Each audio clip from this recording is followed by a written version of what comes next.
لبيك اللهم لبيك لبيك لا شريك لك لبيك إن الحمد والنعمة لك والملك لا شريك لك لبيك اللهم لبيك لبيك لا شريك لك لبيك. Thailand pernah ente dengar mungkin di Thailand itu ada orang non muslim, non apa? Non muslim. Itu kalau punya masalah, punya apa? Masalah, galau dan lain-lain, masuk ke kamarnya, di kamarnya itu ada fotonya besar Habib Umar bin Hafid. Allah. Omai sampai apa? Messi.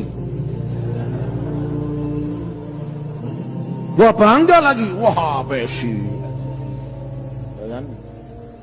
Makanya di rumahnya kalau tidak ada fotonya aulia, nol, percuma duit omah. Makanya cepat beli fotonya aulia Allah Ta'ala. Ya. Ini orang non muslim di tempat khalwatnya, ya, kalau ada punya masalah galau gitu, masuk ke kamar, di kamarnya itu ada fotonya Habib Umar bin Hafid, berbentuk foto loh. Dia itu ngomong, ya Habib Umar, aku ini masalah, ya Allah, ini segala macam, semut kabeh wis utang kata ini segala macam wis ruwet kabeh. Apa Habib? Ngomong ambek. Bicara sama siapa? Foto. Selesai bicara, keluar dapat solusi. Dapat apa? Bismillahirrahmanirrahim. Assalamualaikum warahmatullahi wabarakatuh. Alhamdulillah hamdan katsiran tayyiban mubarakan fi kama yuhibbuna wa yarda. Wassalatu wassalamu ala Rasulillah wa ala alihi wa ashabihi wa man tabi'ahum bi ihsanin ila yaumil wa ba'd. Ikhwatal iman rahimani wa rahimakumullah. Sebagian manusia itu senantiasa mendoktrin mada'unya untuk melakukan amalan-amalan kekufuran atau amalan-amalan bid'ah. Bahkan di sana ada dai yang senantiasa mengajak manusia untuk melakukan apa yang dilarang oleh Nabi kita alaihissalatu wassalam. Tentunya jemaah rahmatullah, perkara seperti ini tidak boleh kita diamkan, perkara seperti ini tidak boleh kemudian kita biarkan. Tetapi kita harus memberikan kepada umat pencerahan, kemudian tahdziran dan peringatan agar senantiasa menjauhi dai-dai yang menyimpang, yang senantiasa mengajak manusia kepada kerusakan-kerusakan dalam beragama kepada Allah Jalla Jalaluhu. Salah satunya jemaah rahmatullah adalah memerintahkan mad'unya atau orang-orang untuk memasang foto-foto habaib-habaib yang menurut mereka adalah keturunan Nabi alaihissalatu wassalam. Padahal jemaah rahmatullah, memajang foto ini yang merupakan foto bergambar makhluk bernyawa sangat dilarang keras oleh Nabi kita alaihissalatu wassalam. Sehingga bagaimana mungkin orang yang mengaku keturunan Nabi alaihissalatu wassalam, atau minimal dia mengatakan saya ini umatnya Nabi alaihissalatu wassalam, kemudian mengajarkan apa yang dilarang oleh Nabi kita alaihissalatu wassalam. Tapi jemaah rahmatullah, berkaitan dengan foto ini atau video, maka semua para ulama sepakat, apakah ulama terdahulu maupun sekarang, bahwasanya menggambar makhluk bernyawa itu hukumnya haram. Semua para ulama kita tanpa terkecuali. Kemudian mereka berselisih pendapat tentang foto yang dihasilkan, gambar yang dihasilkan melalui kamera atau foto atau video. Maka ini terjadi perselisihan di antara para ulama yang sangat kuat. Di antaranya Syekh Al-Utsaimin rahimahullah kemudian menganggap menghasilkan gambar dari foto atau kamera yang benar-benar bukan sebuah perkara yang dibuat dengan tangan, tetapi itu adalah merupakan langsung ciplakan seperti cermin, maka ini tidak mengapa. Dan itu pun diperbolehkan dalam keadaan darurat. Misalnya contoh, kita foto untuk paspor, foto untuk KTP, foto untuk SIM, dan hal-hal yang sifatnya darurat lainnya. Terlepas daripada itu, jemaah rahmatullah, hukum asal foto atau gambar melalui tangan ataupun yang dilukis, maka ini hukumnya haram. Kemudian kita beralih kepada pembahasan kita yang kita akan bahas, sekaligus meneruskan dan menjelaskan kesesatan apa yang dia sampaikan si fulan ini berkaitan dengan memajang foto-foto orang tertentu yang dikeramatkan, yang dikultuskan, yang dimuliakan, yang diagungkan, dan ini adalah merupakan di antara amalan-amalan kesyirikan sejak dahulu kala yang dilakukan oleh manusia untuk memuja dan memuji orang-orang soleh di antara mereka. Baik, Syekh Al-Utsaimin rahimahullah kemudian mengatakan, iktina'us surah اقتناء الصور للذكر محرم لأن النبي صلى الله عليه وسلم أخبر أن الملائكة لا تدخل بيتا فيه صورة وهذا يدل على تحريم اقتناء الصور في البيوت. Syekh Utsaimin mengatakan bahasanya memajang, menggantungkan foto sosok manusia, foto orang, apakah dihasilkan secara lukisan maupun langsung secara kamera, untuk sekedar mengingat saja, maka muharram, hukumnya haram. Jadi sekedar mengingat saja hukumnya haram.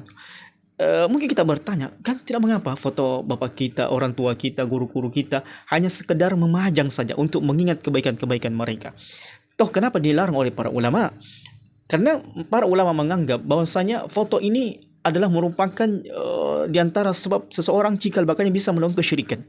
Ya, sebagaimana yang kita jelaskan tadi atau yang dulu-dulu di video kita, bahwasanya awal kesyirikan di zamannya Nabi Nuh alaihissalatu wassalam itu tidak langsung menyembah orang-orang soleh, tapi mereka diprosesi.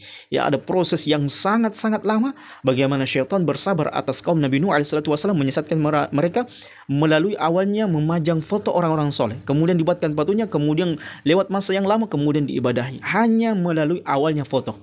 Sehingga para ulama kemudian mengatakan, di antaranya Syekh Shalih Al-Utsaimin rahimahullah menganggap memajang foto hanya untuk sekedar mengingat saja orang tua kita, wajah orang tua kita, maka ini tidak boleh, haram hukumnya. Baik, lianna Nabi sallallahu alaihi wasallam akhbara anna al-malaika la tadkhulu baitan fihi surah. Sebab Nabi kita alaihi salatu wasallam mengingatkan kepada umatnya bahwasanya malaikat Allah Subhanahu wa taala, malaikat rahmat Allah itu tidak masuk ke dalam sebuah rumah yang di dalam rumah tersebut ada gambar. Jadi zaman rahmat Allah, dari dua pernyataan ini, pernyataan si fulan ini tadi yang menganjurkan untuk memajang foto guru-gurunya, orang-orang tertentu, sementara Nabi SAW melarang kita memajang foto siapapun orangnya. Karena Nabi SAW mengatakan siapa yang memajang foto maka malaikat rahmat tidak akan memasuki rumah tersebut. Malaikat Allah Subhanahu wa taala tidak memasuki rumah tersebut. Perkataan mana yang mau kita ambil? Apakah perkataan si fulan yang bukan nabi, bukan juga belum tentu dia wali, bukan tentu dia orang berilmu, ataukah kita ingin mengikuti perkataan Nabi alaihissalatu wassalam? Ya tentunya perkataan Nabi alaihissalatu wassalam. Andaikan semua manusia berkata demikian dan satu Nabi kita SAW mengatakan demikian, maka tentunya kita mengikuti Nabi kita alaihissalatu wassalam. Sebab wa ma yantiqu 'anil hawa in huwa illa wahyu yuha. Nabi alaihissalatu wassalam tidaklah beliau mengucapkan sesuatu atau melakukan sesuatu yang berkaitan dengan syariat Allah Subhanahu wa taala, melainkan Nabi kita alaihissalatu wassalam berbicara atau melakukan hal tersebut karena wahyu dari Allah Jalla Jalaluhu. Kemudian yang kedua, zaman rahmatullah, Nabi SAW tidaklah memerintahkan sesuatu melainkan ada manfaat yang kita dapatkan, dan tidaklah melarang sesuatu melainkan ada mudarat yang akan menimpa kita. Dan Masya Allah, zaman rahmatullah, tabarakallah, memang kalau kita kadang meruqyah, ya kebanyakannya orang-orang yang mendapat gangguan jin, gangguan santet, sihir dan sebagainya, terkadang kita mendapatkan kesulitan meruqyah dalam rumahnya, sebab di dalam rumahnya itu banyak dipajang foto-foto keluarga mereka, sosok-sosok tertentu dan sebagainya.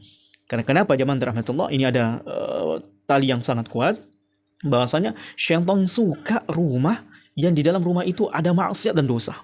Dan di antara maksiat dan dosa adalah memajang foto. Coba lihat zaman rahmatullah. Kok bisa Ustaz memajang foto maksiat? Iya, karena Nabi kita alaihissalatu wassalam melarang kita untuk memajang foto. Sementara kita memajang, bukankah itu merupakan maksiat kepada Nabi SAW dan kepada Allah Subhanahu wa taala tentunya.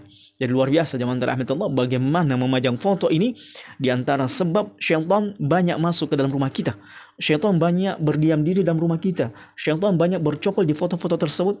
Karena sebabnya para malaikat Allah Jalla Jalaluhu terhalang untuk masuk ke dalam rumah itu. Karena kenapa? Kebencian para malaikat terhadap foto. Karena itu adalah merupakan di antara sebab bentuk kesyirikan kepada Allah Jalla Jalaluhu yang dimana kaum Nabi Nuh alaihissalatu wassalam pernah melakukannya.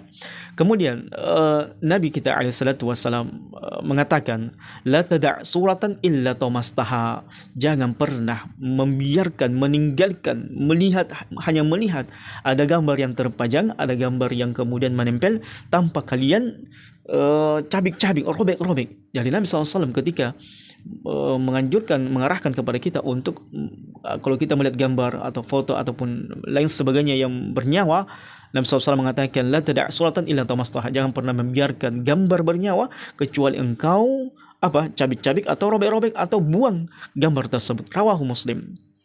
Kemudian Nabi SAW mengatakan dari hadis Jabir, naha 'anis shalah fil bait. Adalah Nabi SAW disebutkan beliau melarang keras, melarang dengan tegas gambar makhluk bernyawa di dalam rumah.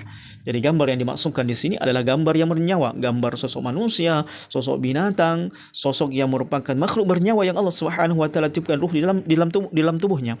Berbeda halnya dengan gambar pemandangan, gambar alam semesta, ya, gambar-gambar yang menunjukkan pandangan kita dari alam ini, dari pegunungan dan sebagainya, maka itu tidak mengapa selama bukan makhluk bernyawa. Kemudian hadis Aisyah radhiyallahu taala anha, satu ketika annaha nasabat satran fihi tasawir fadakhala Rasulullah sallallahu fanaza'ahu. Satu ketika Aisyah, ibunda Aisyah kita itu membuat sutra atau semacam tirai di dalam rumah beliau radhiyallahu taala anha. Kemudian pada tirai tersebut ada gambar, sosok gambar makhluk bernyawa. Maka Nabi SAW ketika masuk ke dalam rumahnya melihat gambarnya bernyawa tersebut, maka kemudian alaihissalatu wassalam fanaza'ahu, menurunkan gambar itu, memotong gambar itu dan membuangnya. Taib, zaman rahmatullah, kata Ibnu Abbas radhiyallahu taala anhu, di antara sebabnya kenapa gambar itu dilarang, foto-foto sosok tertentu, manusia tertentu dalam rumah kita itu dilarang untuk dipajang. Karena kata Ibnu Abbas, anna waddan wa su'an wa yaguth wa ya'uq wa nasra asma'un rijalun salihin min qawminu falamma halaku awha syaitan ila qawmihin an ansabu ila majalisihim allati yajlisuna ilaiha ansaban wa sammuha bi asma'ihim fafa'alu falam tu'bad hatta idha halaka ulaika wa nasakha al-'ilm ubidat, rawahu al-Bukhari. Dahulu orang-orang saleh seperti namanya Waddan yang disebutkan di surah Nuh, kemudian Su'an, wa Yaguth, wa Ya'uq, wa Nasra, itu adalah merupakan nama-nama orang-orang saleh yang hidup di zamannya Nabi Nuh alaihissalatu wassalam. Ketika mereka binasa ataupun mati, maka syaitan memberikan kepada mereka bisikan kepada kaumnya Nabi Nuh untuk membuat gambar orang-orang soleh itu di tempat-tempat majelis mereka yang dahulu mereka duduk ketika masa hidupnya. Maka mereka pun melakukannya, dan kemudian mereka menamai gambar-gambar tersebut sebagaimana nama-nama orang-orang soleh tersebut. Dan hal itu belum diibadahi zaman rahmatullah, karena orang masih dalam perkara ibadah kepada Allah Jalla Jalaluh, sampai lewat masa, kemudian datanglah masa zaman kaum yang kemudian syaitan membisikkan dahulu nenek moyang kalian menyembah berhala tersebut, maka sembahlah. Maka berhala tersebut itu pun disembah oleh kaum Nabi Nuh alaihissalatu wassalam setelah berapa tahun lamanya waktu yang jeda waktu yang diberikan oleh syaitan, sehingga ini adalah merupakan perantara penyembahan selain daripada Allah Jalla Jalaluhu yang diawali dari memajang foto. Tapi zaman rahmatullah, dan ini adalah merupakan pendapat yang diharamkan memajang foto adalah merupakan pendapatnya Imam An-Nawawi, begitu pula dengan Ibnu Hajar wa Syaukani wal Mubarakfuri fi Tuhfatil Ahwazi, mazhab jumhur, dan ini adalah merupakan di antara mazhab jumhur. Oleh kerana zaman rahmatullah subhanahu wa ta'ala, hendaknya seseorang itu ketika melihat dan mendengarkan sebuah pemaparan yang berkaitan dengan sesuatu peribadatan kepada Allah Jalla Jalaluhu, maka hendaknya kita menimbang, kemudian mengkritisi dan mencari tahu benarkah apa yang dia sampaikan atau tidak. Maka kalau tidak, maka jangan kita kemudian taklid buta, kemudian kita ta'assub, menganggap ustaz-ustaz kita itu seperti wali, sebagai para nabi yang sami'na wa ata'na, tanpa pernah kita melihat dan menimbang, mencari tahu apakah perkataannya benar atau tidak. Sementara ada larangan dari Nabi SAW tentang larangan memajang foto tertentu, sosok tertentu, karena itu adalah merupakan di antara bentuk kemungkaran kepada Allah Jalla Jalaluhu, yang merupakan maksiat dan dosa kepada Allah Jalla Jalaluhu. Karena Nabi kita SAW di antara larangannya adalah memajang foto di dalam rumah-rumah kita. Semoga Allah Subhanahu wa taala menyelamatkan kita dari berbagai sumber yang menyesatkan dari jalan Allah Jalla Jalaluhu, dan semoga kita semuanya bisa berjalan di atas sunnah Nabi SAW, sebab itu adalah merupakan kunci keselamatan kita di dunia dan di akhirat. Hadza wallahu a'lam bissawab. Subhanakallahumma bihamdika asyhadu an la ilaha illa anta astaghfiruka wa atubu ilaik, wa akhiru da'wana alhamdulillahi rabbil alamin. Wassalamualaikum warahmatullahi wabarakatuh.